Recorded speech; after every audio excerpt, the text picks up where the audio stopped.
Here God, ek staan voor U vandag in stilte. Maak my woorde minder, my gedagtes stiller en my gees oper. Ek wil U hoor, nie my eie stem of die van ander nie. Ek luister, Here, praat maar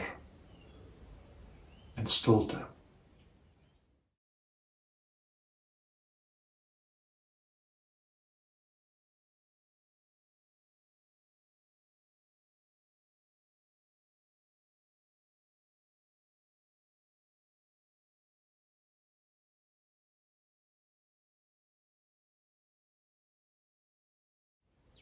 Baie welkom by die meditatiewe diens.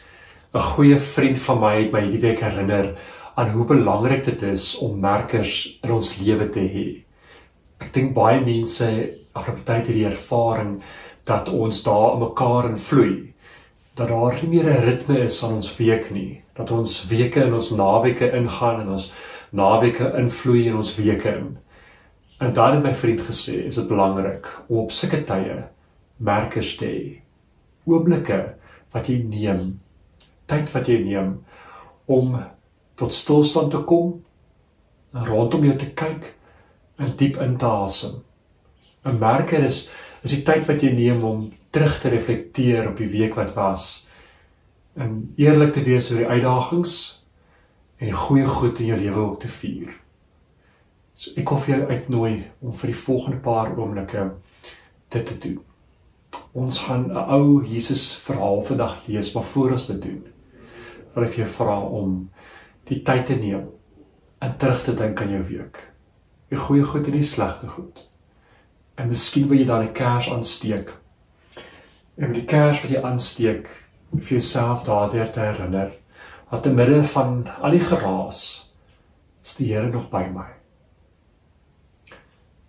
Ons gaan die volgende tydjie gaan ons die stilte omarm. Gaan ons die ritme van ons week onderbreek. Ons gaan intree in die stilte in. Al voel dit soms vir baie van ons ongemaklik om daar te gaan. Want as gelowiges glo ons op 'n diep vlak dat dit in die stilte is waar ons harte en ons gedagtes by God tot rus kom.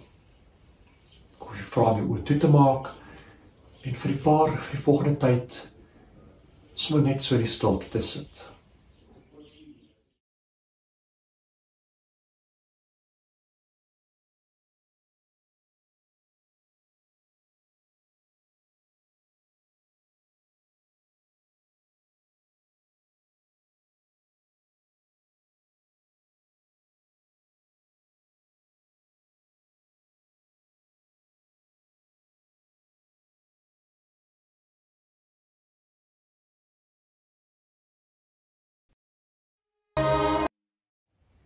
Ek sien U in die sterrehemel.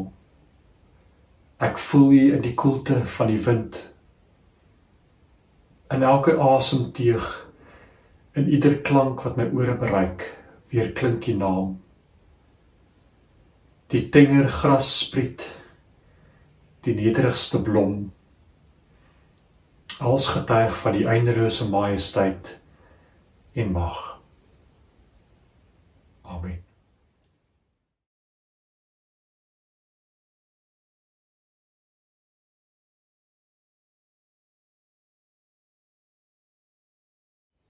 Toe Jesus merk hoe hulle die voorste plekke aan tafel uitsoek, vertel hy aan die genooides die volgende gelykenis. As iemand jou na 'n bruilof toe uitnooi, moet jy nie sommer op die voorste plek gaan sit nie. Dit kan net wees dat die gasheer iemand uitgenooi het wat belangriker is as jy.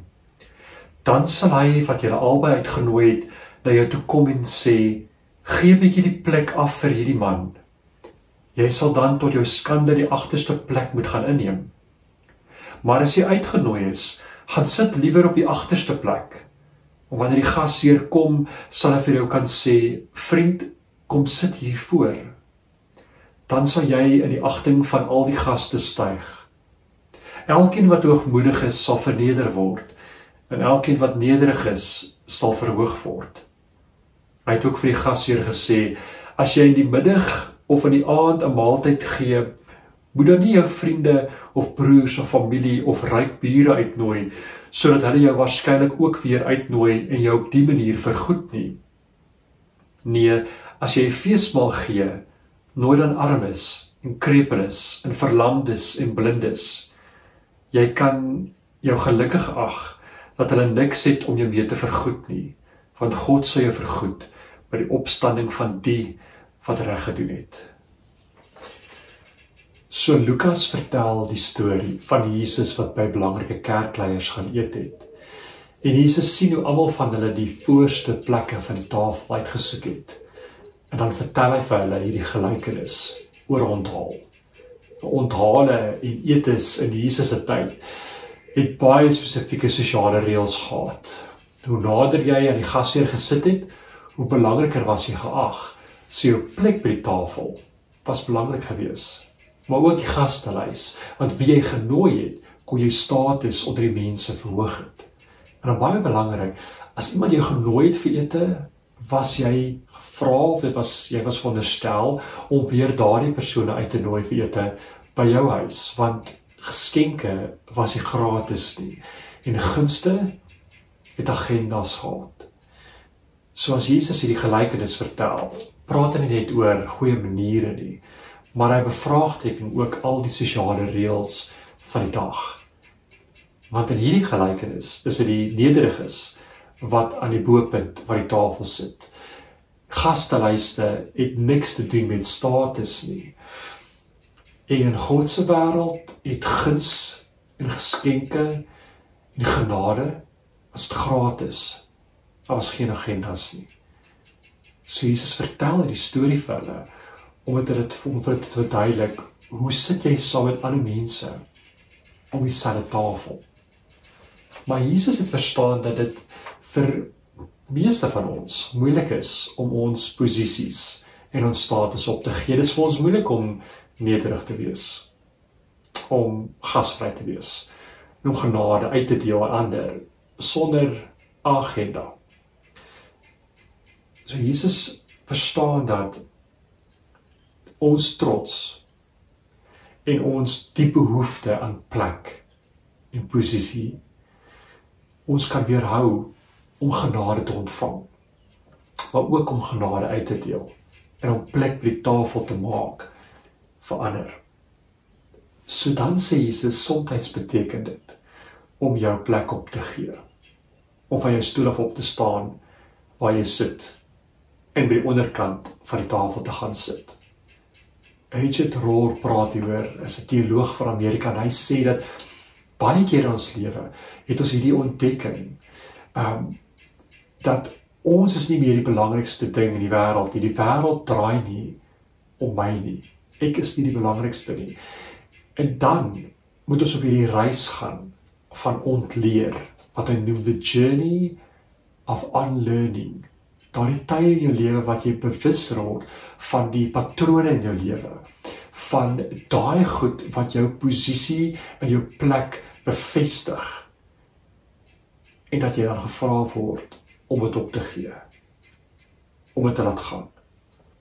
Hy sê, want as jy dit doen, dan gaan jy kan sien wat werklik rondom jou aangaan, maar dan draai die hele wêreld nie net meer oor jou nie. En wat Jesus in hierdie gelykenis sê, is dat as jy kies om aan die bopunt van die tafel te bly, as jy wil glo dat die wêreld regtig rondom jou draai, dan beskerm jy jou eie blindheid en dan hou jy jou maskers op. Wat Jesus in hierdie gelykenis sê vir my is dat Jesus nooi mense uit om eintlik hulle die illusies wat hulle het oor hulle self, hulle egos, hulle stereotypes wat hulle het oor hulle self en ander mense en groepe, om dit op te gee en om daai ongemaklike posisie in te neem waar jy nederig word, waar die wêreld nie net gaan meer oor jouself nie. Want dan gaan jy mense kan sien vir wie hulle is. Dan gaan jy hulle stories kan hoor. En dan gaan jy mense kan sien as medereisigers en nie net as die ander nie. So Jesus nooi kerkleiers by 'n ete uit om op hierdie reis te gaan. The journey of unlearning. Om 'n gemeenskap te begin sien wat nog nie bestaan nie. En ek glo dit is ons uitdaging ook. Om elke dag waar ons gaan, 'n gemeenskap te weer sien wat nog nie bestaan nie. 'n Gemeenskap waar die tafel lank genoeg is en waar daar oor genoeg stoele is. So mag jy in hierdie week diep bewus word van die tye waar jy op hierdie reis moet gaan, van ontleer, waar jy 'n gemeenskap begin sien, waar nederigheid swaar tel, waar nie belangrik is wie genooi word nie, of wat 'n plek jy inneem nie, en waar genade altyd gratis is, waar gunste geen agenda het nie. Waar ook al jy gaan in hierdie week, wat ook al met jou gebeur, mag jy diep bewus wees van die lig van God wat op jou skyn, van die genadegawes en die gunste wat aan jou gegee is. En mag jy dan jou plek opgee. Mag die lig van God weerkaats word. En mag jy dit weerkaats in ander mense se lewens. Mag jy 'n goeie en 'n mooi week hê.